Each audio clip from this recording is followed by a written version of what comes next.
All right, so here we go. We are going to start section 10.3, which is on the complex plane and De Moivre's theorem. All right, so if you remember back in algebra class, the standard form of a complex number is a plus bi. And a represents the real part, and b represents the complex. I should say imaginary. Okay. So when we graph these things, we let the horizontal axis be the real axis, and the vertical axis is the imaginary. Okay, so it's not too bad if we're going to graph a complex number, -2 minus I. So we start at the origin. I'm going to go -2 in the real direction, and then -1I in the complex direction. Okay, and we're going to graph right here. 7 plus 5I, so I'm going to call that A. 7 plus 5I would go 7. 1, 2, 3, 4, 5. It's going to be up here, so this will be B. Okay, -2, it's just a real part, so it goes straight back, and it's just on the real axis. A real number is also a complex number. -3I is going to be down here.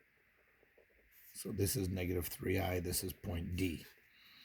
So just remember the horizontal axis is the real, and the vertical axis is the imaginary part. Okay, so the modulus, or magnitude of a complex number, okay, so we're going to let z equal some complex number x plus iy, okay, and this is really the absolute value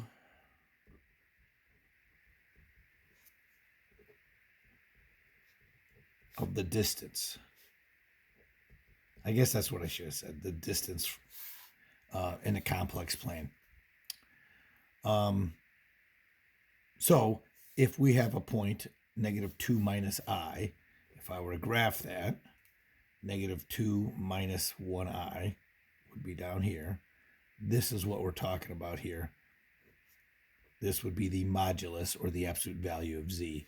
And it's just x squared plus y squared.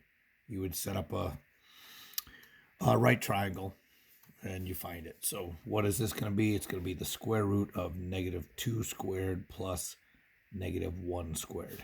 We don't use the I, we're just using the coefficients. So this is the square root of 4 plus 1, which we would say is 5. Okay. So complex numbers in polar form. So we have this x plus iy. So here's my x coordinate, here's my y coordinate. Z is my complex number. Okay. So if we set it up, again, we draw this right triangle. This becomes my angle theta. Okay. R is the square root of x squared plus y squared, right? So it's the modulus. Okay. So the sine of theta is going to be what? Y over R. Okay.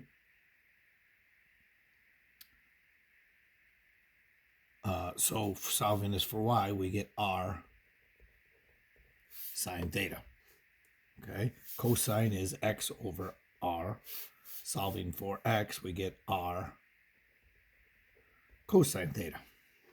And we know tangent is y over x. Okay.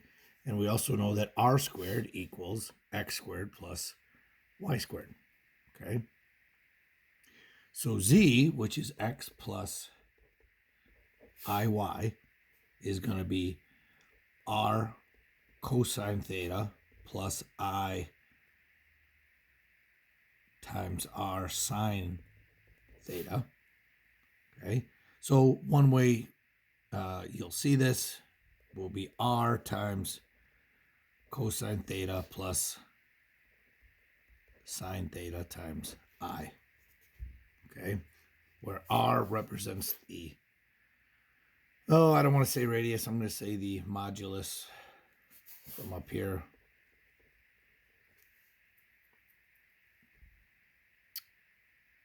and theta represents the angle.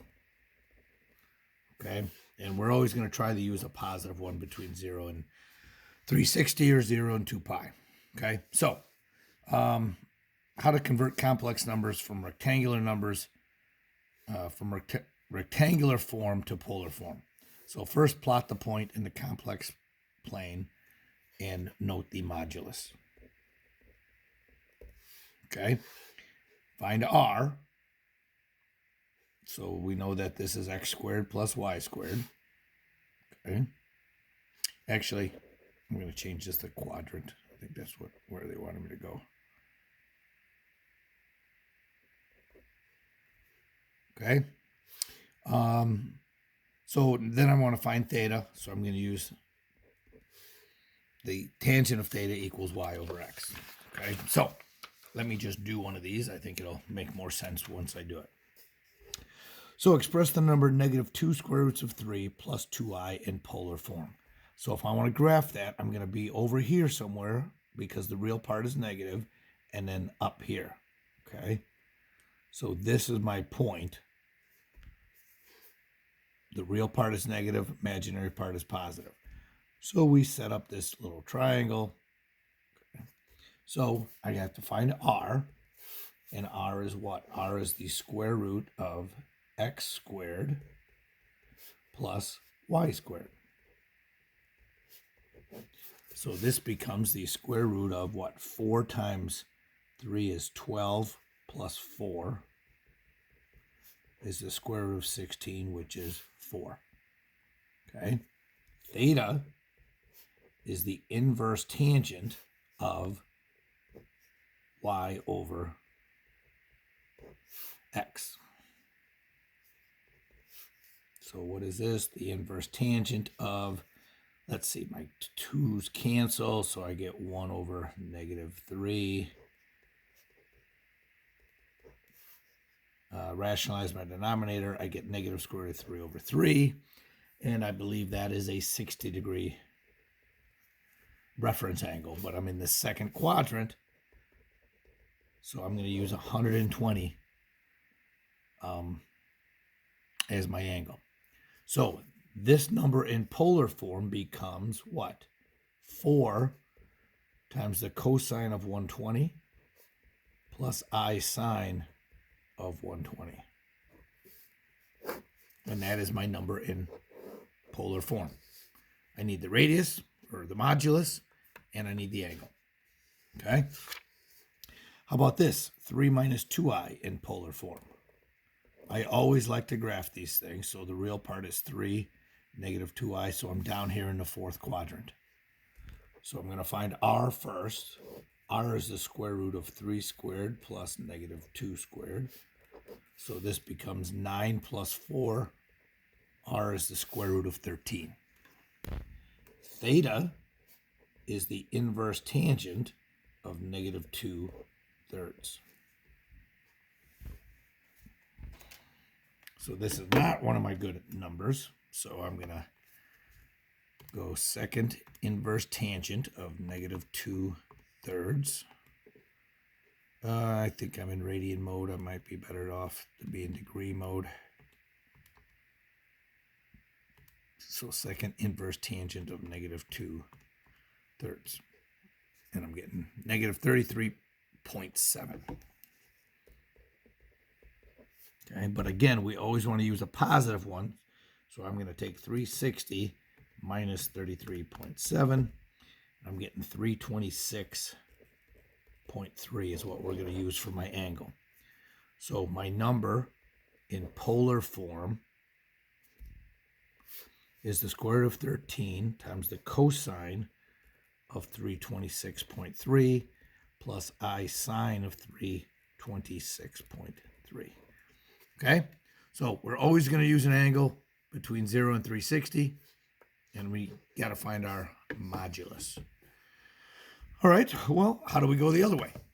Okay, that's going from rectangular to polar. Can I go from polar to rectangular? Well, this is not too bad.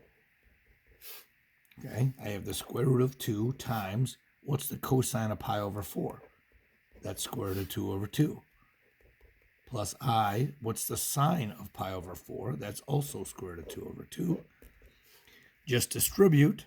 I get square root of 2 times square root of 2 is 2 over 2 is 1. And then I'm going to get the same thing here. So this just simply becomes 1 plus I. So going from polar to rectangular shouldn't be that big a deal. Okay. Down here, again, don't know what the cosine of 143 is. So I'm just going to take 3.6 times the cosine of 143. And I'm getting negative 2.87. I'm going to round that up to negative 2.88. And then I'm going to get 3.6 times the sine of 143. I get 2.17 plus 2.17 I. Okay, so we should be able to go back and forth from rectangular to polar and polar to rectangular. Okay, hopefully not too bad. All right, then why do we do this? What's the point of this polar form? Well, let's try multiplying. Let's say I have one number, z1 is r1 cosine theta 1 plus I sine theta 1, and z2 is r2 cosine theta 2 plus I sine theta 2. And I'm just going to multiply these two things.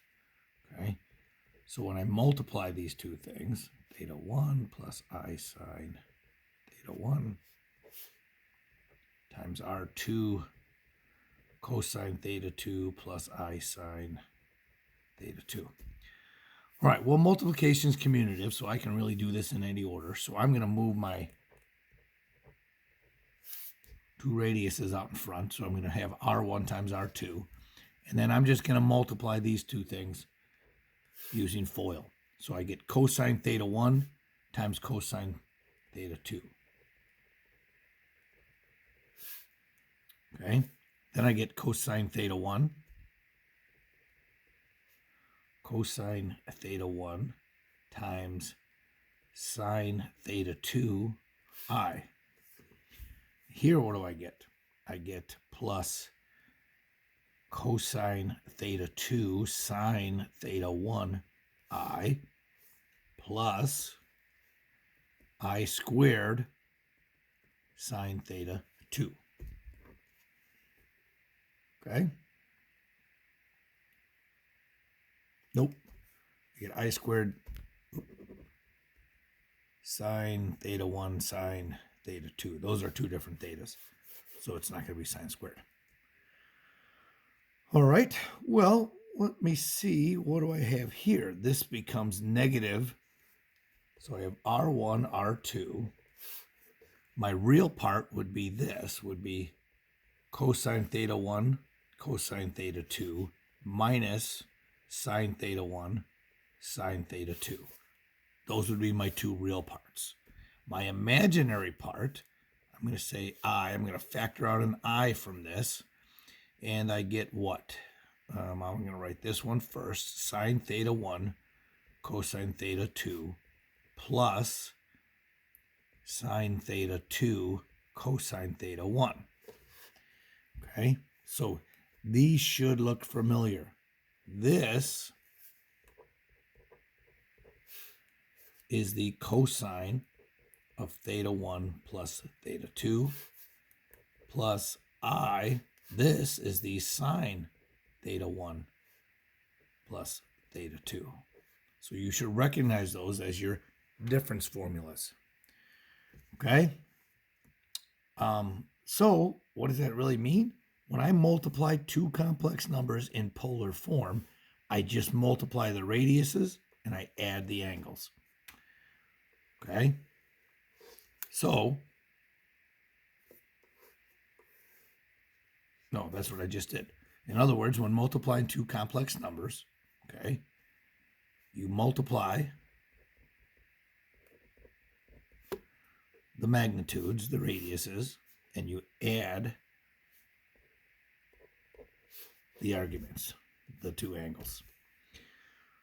So what do we get? Here we got to find Z1, Z2. Z1 is 2 cosine 2 pi over 3 plus I sine 2 pi over 3.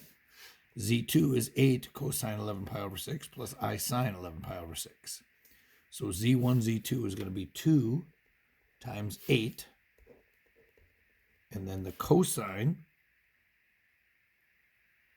of 2 pi over 3 plus 11 pi over 6 plus I times the sine of, the angle will always be the same. Okay, so whatever you get here, you're going to get here. So I just need to add these two things, find the common denominator. Let's see, 2 pi over 3 becomes 4 pi over 6 plus 11 pi over 6 is 15 pi over 6. I don't want to, that's more than 2 pi, so I'm going to find my reference angle. I'm subtracting 2 pi. So 15 pi over 6 minus 2 pi is 15 pi over 6 minus 12 pi over 6. So I get 3 pi over 6, which is pi over 2. So coming way back up here, I multiply the magnitudes. 2 times 8 is 16 times the cosine of pi over 2 plus I sine of pi over 2. Okay, that's in polar form. If I want to do this in rectangular form, the cosine of pi over 2 is 0. The sine of pi over 2 is 1. So this number just simply becomes 16i. Okay, that's in rectangular form. That's in polar form. Okay, so make sure you know how to multiply two complex numbers in polar form. All right. How do we divide? Well, let's see. If I am dividing, what am I going to get? I'm going to get R1 cosine theta 1 plus I sine theta 1 over R2 cosine theta 2 plus I sine theta 2. Okay. I'm going to make a long story short here. Okay. Very similar to what we do here with the multiplication. Okay. But I think you can see I'm just going to multiply the top and the bottom by cosine theta 2 plus or minus I sine theta 2. And a lot of this stuff is going to happen. Again, I'm going to kind of wave my magic wand here to divide two complex numbers. You divide the radii, or the magnitudes. So R1 divided by R2. Okay, whatever's on top here is going to be on top here. And the only difference is we're going to have theta 1 minus theta 2 plus I sine theta 1 minus theta 2. If you're really curious about that proof, you can Google it. I'm sure there's a YouTube video out there. Okay, but to divide two complex numbers, you subtract the angles. Okay, so here I have theta 1 over theta 2. Okay, so when dividing two complex numbers, you divide the magnitudes, okay, and subtract the arguments. Okay, so what do we have here? 24 cosine 300 plus I sine 300. Z2 is 8 cosine 75 plus I sine 75. So this is going to be 24 over 8. Okay, this one's on top, so that's what I'm trying to find. Times the cosine of 300 minus 75 plus I sine of 300 minus 75. 24 over 8 is 3. Cosine 225 plus I sine 225. What is that in? So that is in polar form. That's one way we can leave it. If I wanted to, the cosine of 225, that is in the third quadrant with a reference angle of 45. So it's negative square root of 2 over 2. This is also in the third quadrant. So it's also negative square root of 2 over 2. So what do we get? Negative 3 square roots of 2 over 2 minus 3 square roots of 2 over 2i.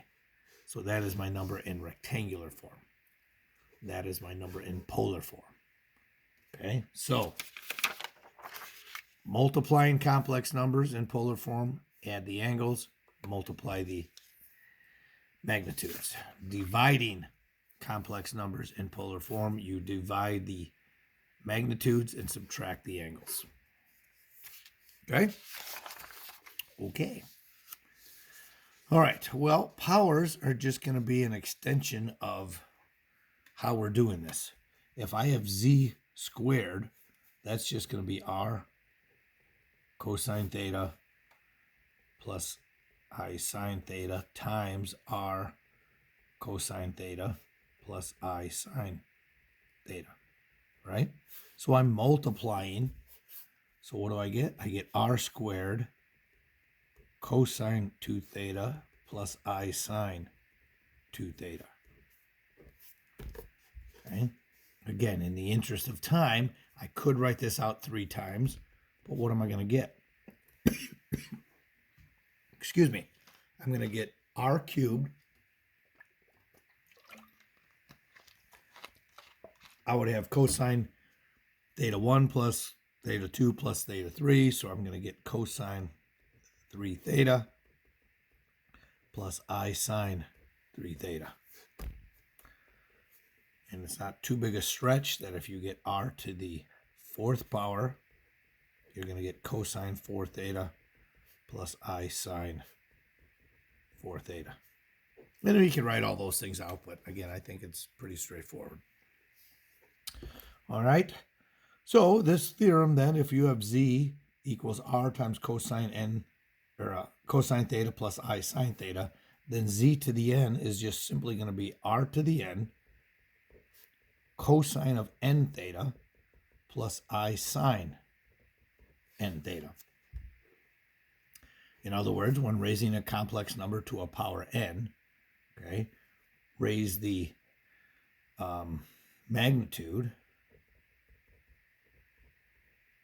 to the same power n, okay, and multiply the argument, which is the angle, by n. Okay? But again, it has to be in polar form. So here I got this little nugget, negative 1 plus the square root of 3i raised to the 12th. Well, I don't know what that is, so let me put this in polar form. Okay, I'm going to find r first. R is the square root of negative 1 squared plus the square root of 3 squared. 1 plus 3 is 4. Square root of 4 is 2. Okay, my angle is the inverse tangent of square root of 3 over negative 1. Which is what? That's 60 degrees again? Well, it's negative. So let's see, what quadrant would this be in? If I go to graph this, the real part is negative, so I'm up here in quadrant 2. So again, if I'm looking at a 60-degree angle, the angle I need to use is 120. So this in polar form is 2 cosine of 120 plus I sine 120. Okay? So the 12th power is going to be 2 to the 12th times the cosine of 12 times 120 plus I sine of 12 times 120. Okay, so let me figure out what that angle is. That's going to go around a couple times. 12 times 120 is 1440. Okay, and remember, I want an angle between 0 and 360, so I'm just going to keep subtracting 360. Looks like this is going to be 0. Well, that was easy. So this becomes 2 to the 12th cosine of 0 plus I sine of 0. The sine of 0 is 0, so that goes away. The cosine of 0 is 1, so this simply becomes 2 to the 12th. And that's how I'm going to leave it. Okay? So that's how you raise an exponent. Okay? To a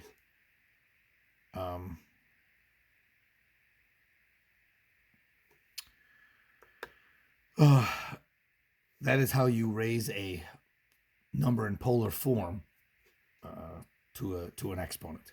Okay? All right, so since negative 1 plus the square root of 3i to the 12th equals this, negative 1 plus 3i is a 12th root of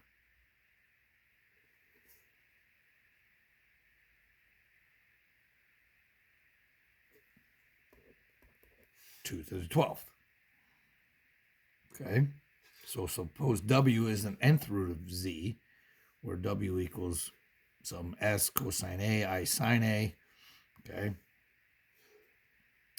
Then w to the n is what? S to the n cosine of na plus I sine of na, okay?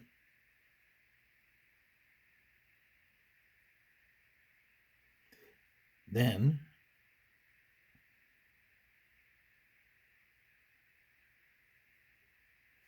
s to the n equals